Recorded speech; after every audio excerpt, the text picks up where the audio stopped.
Hello friends, रोमांचक तथ्य में आज आप सबको घर में गंगाजल रखने के तरीके के बारे में बताने जा रहे हैं। हिंदू रीति रिवाज में पवित्र नदी गंगा का काफ़ी महत्व है। कहा जाता है कि गंगा नदी में स्नान करने मात्र से सारे पाप धुल जाते हैं। गंगा माता की कृपा से सभी दुर्भाग्य दूर हो जाते हैं। सनातन धर्म में गंगा नदी को माँ का दर्जा दिया गया है, इसलिए भक्त अपने घर को पवित्र रखने के लिए गंगाजल अपने घरों में रखते हैं। गंगा का जल मोक्ष प्रदान करने वाला है और पूजा अर्चना, शुद्धिकरण, अभिषेक और कई धार्मिक अनुष्ठानों में इसका प्रयोग किया जाता है। इसीलिए घरों में इसे रखते हुए और इसकी पवित्रता को बनाए रखने के लिए कुछ शास्त्रीय नियमों का पालन करना आवश्यक है।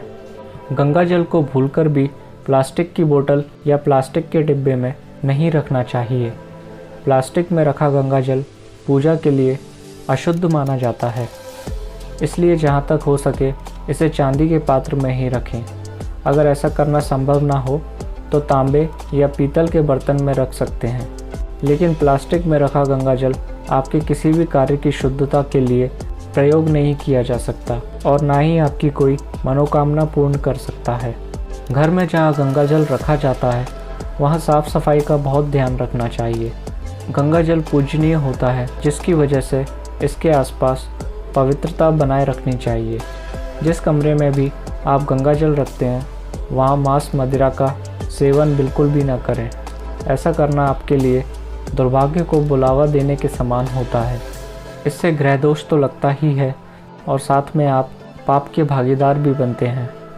जब भी गंगाजल का प्रयोग करना हो तो सबसे पहले अपने हाथ को अच्छे से साफ कर लें। इसके बाद माँ गंगा का ध्यान करते हुए प्रणाम करके ही इसका उपयोग करना चाहिए। गंदे हाथ से गंगाजल स्पर्श करने पर ग्रह दोष लगता है।